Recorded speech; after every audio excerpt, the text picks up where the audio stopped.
یقینی طور پر وہ یہ تاثر اس سے ابھرا ہے کہ جیسے وہ کہہ رہے ہیں کہ بلاول جو فوج ہے اس کے اندر کچھ ایسے لوگ بھی ہیں جو پی ٹی آئی کا ونگ بننے کے لیے تیار ہیں یا ونگ ہے، تو عمران خان یہ چاہتے ہیں ہماری آرمی ایسے ہو جائے تو ہم یہ چاہتے ہیں۔ حالانکہ یہ بیان فیصل آباد کے اندر جو عمران خان نے تقریر کی اس سے زیادہ سخت ہے، لیکن اس وقت حالیہ دنوں کے اندر جب سے یہ رجیم چینج کے ذریعے ٹولہ مسلط ہوا ہے تو ہم اسٹیبلشمنٹ کی طرف سے بھی جو عوام ہے وہ بڑا دوہرا معیار دیکھ رہے ہیں۔ یعنی ان بیانات پر کسی کو غصہ نہیں آئے گا۔ نواز شریف نے، مریم نواز نے جو لے دے کی اس پر بھی کسی کو غصہ نہیں آیا، رد عمل نہیں آیا۔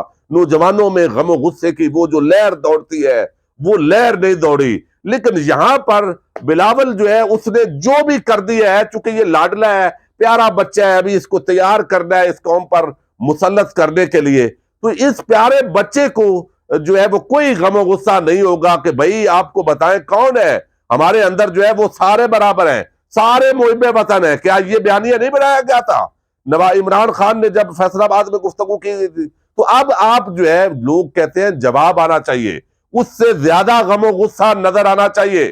یہ غم و غصہ صرف عمران خان پر کیوں ہے؟ تو اس کا مطلب ہے کہ پھر آپس کے اندر بھی شاید چاہتے ہیں کہ ایک جو ہے وہ چیز ایک دوسرے پر خیر ہی ہے، یہ بچھاڑ ہو، جنرل فیاض حمید کو کھڈے لائن لگانے کا بیان ہو یا جنرل فیاض حمید کو خاص طور پر ٹارگٹ کیا جائے۔ ہم نے دیکھا ہے کہ کبھی کوئی غصہ نظر نہیں آیا۔ یہ چیز جو ہے عام پاکستانی اس پر کنفیوز ہے۔ یقینی طور پر D G I S P R کی جو سٹیٹمنٹ ہے اس کا لوگوں کو انتظار ہے کہ آخر وہ غم و غصہ کس لیول کا ہوتا ہے، یا ان کو کھلی چھوٹ ہے اور باقی چیزیں جو ہے عوام جو ہے وہ بھی اگر تھوڑا سا کوئی ٹویٹ کر دے اس پر بھی غصہ ہے، اور پھر ویڈیو بیانات ان کے آتے ہیں، اور کوئی اگر سیاستدان بات کرے اس پر بھی غصہ ہوتا ہے۔ تو یہ شریفوں اور زرداریوں کو اس ملک میں کھلی چھٹی ہے۔ تو یہ ایک انتظار ہے۔ D G I S P R یقیناً ذمہ دار آدمی ہے اور وہ اس پر ضرور جو ہے وہ وضاحت دیں گے اور یہ ان کا کام ہے۔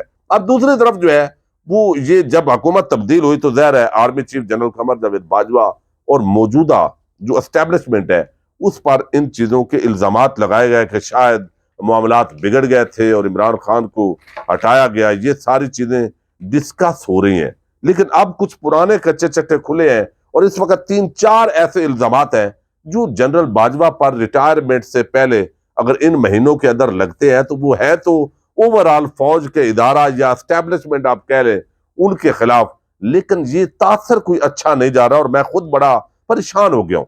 ایک تو جو ابھی چل رہا ہے یہ اگرچہ 1 سال پہلے کا انٹرویو ہے مفتاح اسماعیل کا، اس کی وضاحت اب ضرور آنی چاہیے چونکہ یہ معاملہ دوبارہ کھل گیا ہے، تاکہ لوگ جو ہے اپنی فوج سے اداروں سے بڑی سخت محبت کرتے ہیں۔ میں خود بہت پیار کرنے والا آدمی ہوں، لیکن پریشانی ہوتی ہے کہ پھر جو پالیسیز ہیں ان پر کھل کر بات جو ہے وہ ہونی چاہیے۔ اب مفتاح اسماعیل نے کہا کہ یہ جو نیب ترامیم ہے یہ فوج چاہتی تھی، یہ فوج نے جو ہے وہ تبدیلی کروائی ہے، جب 34 انہوں نے 35 پنکچر لگانے کی کوشش کی تھی۔ اب اس وقت یہ ترامیم عمران خان نے نہیں ہونے دی تھی، لیکن اب یہ الزام اس وقت بھی لگا وسیم بادابی کے شو کے اندر کہ یہ فوج چاہتی تھی کیونکہ اس کے اندر پاکستان کا مفاد ہے۔ یعنی نواز شریف، زرداری، جتنے کرپٹ، چور، ڈاکو، لٹیرے وہ ان کے معاف ہو گئے، وہ یعنی کیسز معاف ہیں، ان کو لانڈری کر دیا گیا ہے، لانڈر کر کے تو ان کو پاک صاف کر دیا گیا ہے۔ اب پاکستان کو اربوں روپے کا چونا لگایا، تو یہ سارا کون کروایا؟ کس نے؟ فوج نے۔ یہ مفتاح اسماعیل نے کہا ہے۔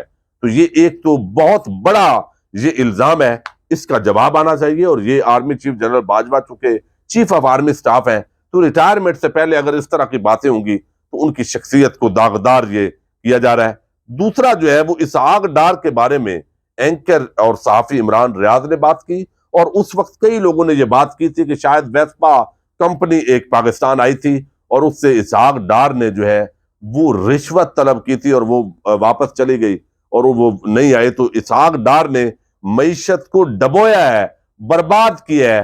تو اب اسحاق ڈار واپس آ رہا ہے اور واپس آ کے وہ حلف اٹھا کے اب ملک کے کون سے خزانے کو وہ سیدھا کرنے جا رہا ہے۔ کل جو غدار تھے آج محب وطن کیسے ہو گئے؟ کل جو چور اور ڈاکو تھے آج وہ نیک پاک اور صاف کیسے ہو گئے؟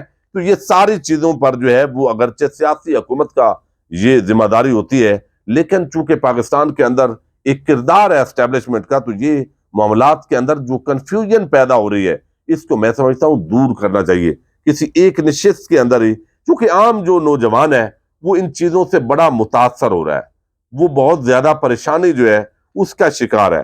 اب دوسرا جو ہے وہ بلاول نے جو بات کی ہے اور میاں جاوید لطیف نے جو نیوٹرلز پر چڑھائی کی ہے، تو فوج کی کمان کے بجائے پی ٹی آئی کے ونگ کے طور پر کام کرنا اور 5 جرنیلوں میں سے کسی ایک کو ایسے لگتا ہے کہ ٹارگٹ کیا گیا ہے اور پی ٹی آئی کا کیا کوئی ونگ ہے اس کے اندر، تو یہ ایک پریشان کن بات ہے۔ تو یہ اس طرح کے جو الزامات لگ رہے ہیں، پھر یہ حکومت تبدیل کرنا، یہ ساری چیزیں یہ میں سمجھتا ہوں کہ نہ فوج کے مفاد میں ہے نہ اسٹیبلشمنٹ کے مفاد میں ہے، اور اس کا ایک تسلی بخش جو جواب ہے وہ ریزنیبل، تاکہ لوگ آگے کاؤنٹر کویسچن کر سکیں، وہ آ جائے تو معاملات بہتری کی طرف پاکستان کے بڑھ سکتے ہیں۔ اجازت دیجیے گا، اللہ حافظ۔